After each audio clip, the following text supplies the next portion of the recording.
Welcome back to DM Gives Inspiration. Today we're going to talk about wilderness encounters and why they're okay. If you've listened to my previous episodes, like Season 2, Episode 1, Travel, or Season 2, Episode 2, Camping, Resting in the Wilderness, you may have gotten the feeling that wilderness encounters or random encounters just delay the story, that they're boring for players and they're not useful. That is not true. Wilderness encounters, random encounters, or let's call them what they are, filler fights, are an amazing tool for the DM. There are many reasons why you might use this tool. You've got a big session this weekend, and you haven't prepared a thing. Or maybe you're still working on that next big thing, or you're undecided about what the next story beat should be. You know what takes up a lot of time at the game table? Combat. You know what is extremely easy to run? Beasts, monstrosities, constructs, unaligned creatures that will not speak, will not have complex emotions. Combat that's not going to require rigorous planning or really good reasons for it to be there. Why is there a minotaur in the dungeon? That can be a really complicated question. But why is there a hippogriff in the forest? Because it lives there. Because it hunts there. If you do it right, and it's very easy to do it right, you will provide content to your players that they are seeking, they want to meet up this weekend, without exhausting you, without overworking you for the session. And you can still advance your story. You can have that black arrow sitting in the back of the hippogriff once it's slain. Where did the black arrow come from? You can put an item, a coin, a gem, a map in their nest that still ties into the greater story.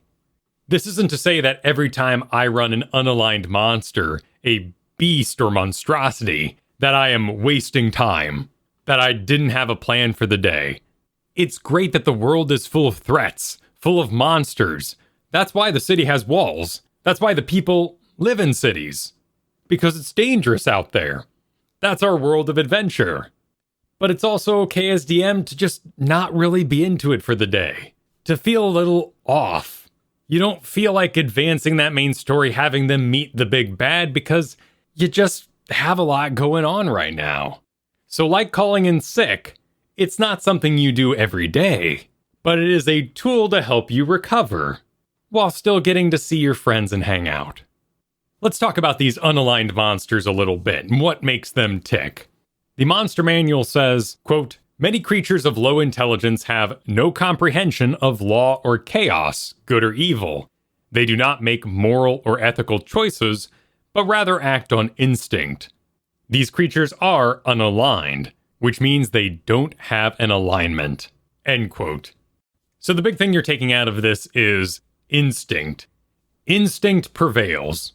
Now there are tons of different unaligned creatures in many different subsections. And just to put some monster names in your head, you got things like the Ankheg, basically a giant acid-spitting ant, basilisks, bullets, carrion crawlers, cockatrice, dark mantles, all the dinosaurs, funguses, golems, except for the flesh golem, gorgons, griffins, hippogriffs, hydras, puddings, gelatinous cubes, jellies, owlbears, piercers, purple worms, remoras, rocks, rust monsters, shambling mounds, shield guardians, sturges, wyverns, but also all those what we would call normal monsters in the back of the monster manual. Weasels and badgers, wolves, giant octopuses, giant spiders, giant toads. There are a couple exceptions like blink dogs, giant eagles, giant owls, winter wolves, and wargs. They actually do have an alignment. A giant eagle is actually neutral good. But all of those unaligned monsters I just talked about are great for these instinct situations. They have territory. They hunt because they're hungry. They attack because they're scared. And because players understand instinct, they have to apply their own character's morals to the situation. In that way, you're increasing the free content of this wilderness encounter, because it's up to them to decide how they're going to deal with it. Let's take something easy to imagine here. A Tyrannosaurus Rex, a challenge rating 8 huge beast. You've probably seen Jurassic Park. You in general know how this creature is going to act when confronted with morsels, things that it could feast on. It would likely attack. If we just have it charge out of the woods at our players, that's serviceable. It is content, they're going to fight a Tyrannosaurus. That's fun. But it's so easy to give it depth by playing with those instincts. A Tyrannosaurus Rex has an intelligence of 2, a -4 on its rolls. It's not going to be executing complex tactics. It has a multi-attack, an attack with its bite and with its tail. It wants to pierce and crush. But even answering a simple question like, why is it hungry, can give it that little bit of backstory that's rewarding. Answer those nagging questions in the player's brains. Think about how long it takes you to order at a new restaurant. If you're like me and you end up at a new restaurant, I order the same thing because I want to compare it to things I do know. If I'm at a Chinese restaurant, I'm going to get sesame chicken because it's my favorite, and I can then judge the restaurant based on my awareness of sesame chicken. So when the Tyrannosaurus goes charging out of the woods, maybe it doesn't attack the players, it attacks their horses, because horses are closer to its natural prey. Now we've just answered the simple question of, what does it eat? Why did it attack the players? Because they had horses. If the Tyrannosaurus is terrorizing a village, it attacks the player character that most resembles the villagers. Likewise, you give it some spear wounds, it attacks the armored players with spears because that's what it's used to fighting. That's what it's afraid of. This is where you can start to add in those moral questions. If a player attacks with a torch or a fire spell and the Tyrannosaurus runs away, that's kind of interesting. What experience did the Tyrannosaurus have that it's now afraid of fire? If the players are questing through the forest and they find a downed animal, we're playing with dinosaurs here, so let's do a Triceratops dead. And the Tyrannosaurus suddenly appears over its meal. It's not hungry, it's defending its kill. But it's still instinct, it's still a very simple situation. Now the players have just interrupted lunch. Are they going to all have at killing a Tyrannosaurus having lunch? Maybe. Depends on your players. But just a little layer, a sprinkling of flavor adds so much to it. Its ribs are showing, it's starved, it's injured. You take that speed of 50, cut it down to 30, it has a limp. Where'd it get the limp? That's interesting to players. What if it's stuck in a trap? That's getting interesting, particularly if you have a druid in the party. And let's go ahead and address that druid elephant in the room. Speak with animals. A level 1 divination spell, which is available for many different types of characters, including bards, druids, rangers, anyone with nature domains, oath of ancients, totem barbarians. Your player may want to ruin your nice, relaxing DM combat day by making you do a bit of roleplay. But the spell says, quote, you gain the ability to comprehend and verbally communicate with beasts for the duration of 10 minutes. The knowledge and awareness of many beasts is limited by their intelligence, but at minimum, the beasts can give you information about nearby locations and monsters, including whatever they can perceive or have perceived within the past day. You might be able to persuade a beast to perform a small favor for you at the DM's discretion. End quote. There is nothing in here about the creature being charmed. This is not the Calm Emotions spell either, so that trapped Tyrannosaurus might still be scared or angry, even though he can now converse. It is up to you to decide how magical Speak with Animals is, because according to the text, only the caster gets to do the speaking, so you can literally just have it be subtitles. The T-Rex is sitting there growling and roaring, but our druid is able to understand it as words. Are they full sentences? Are they single words? For our T-Rex with an intelligence of 2, I would go with single words.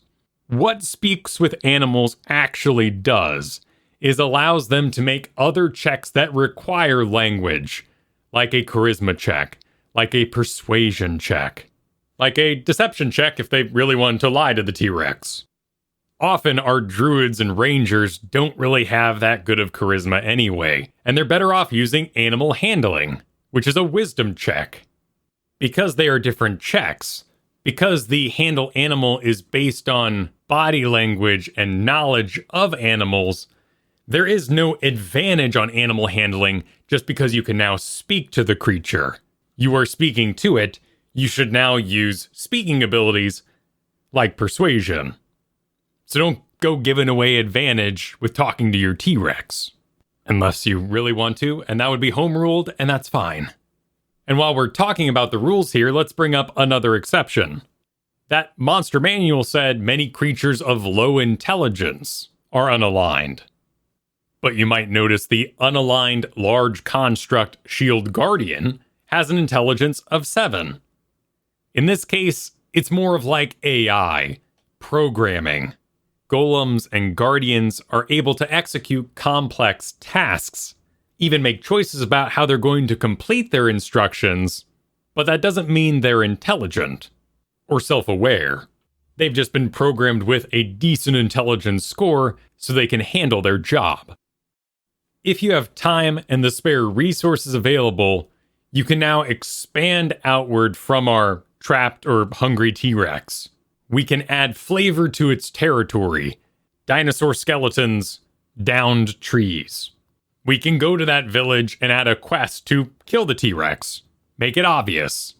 After all, the players are moving through that forest in the first place, and we're adding this little hurdle in their way.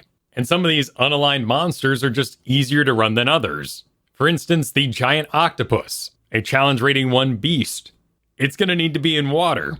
That's a whole mess of mechanics. Are they on a boat? Is it more of a Lord of the Rings situation where they're next to a lake and it's attacking them on land? Those things are going to require additional planning on your part. The dire wolf, though, has pack tactics, which means it has advantage on attack rolls against creatures if at least one of the wolf's allies are within 5 feet of the creature it's attacking. That's pretty easy to pull off. You would just roleplay wolves working together, and the game is reinforcing that roleplay by giving you this advantage on your bite attacks, and you only have a bite attack. But much like calling out sick from work, if you use this tactic and this tool over and over again, you're going to have to come up with different excuses. And at some point, your situations of calling out sick might get a little outlandish. The Bulette, a large monstrosity at challenge rating 5, is a very cool monster. It's basically a land shark. The fact that it has burrow 40 feet movement speed and tremor sense at 60 feet makes it a very unique encounter. If you continually move in and out of the ground, for instance, move 20 feet, make a bite attack, and then burrow another 20 feet, divide up your movement, your players will have to set up reactionary actions. And when you go for its deadly leap action, leap into the air, planning to land on the players, and they fire all their prepared actions, it can be very cinematic. It is a very, very different battle. If you don't take the time to invest in the stat sheet and read all those cool things in combination, it could easily just turn into a I bite you, you hit me situation. And then we might as well have used the T-Rex. With some very simple theming, you can get your players on board and excited to fight this unique type of wilderness beast. But don't judge yourself harshly for just making content for your game for the weekend. And simple investments in the stat sheet or story tricks can take it from filler to a good time and even a distraction from the main plot for the players. Thank you for listening to today's episode. If you're interested in hearing an example of play, head on over to frogpants.com and look up the show There Will Be Dungeons. There I DM a live play show, and in Season 2, Episode 3, I run a bullet at the very start of the episode as a way to advance the plot and uncover an underground room. You can find more about this show over at kylefergusson.com, 2 S's in Fergusson. Music was by Brian Griffith, and I'll see you all next week with a new episode of DM Gives Inspiration.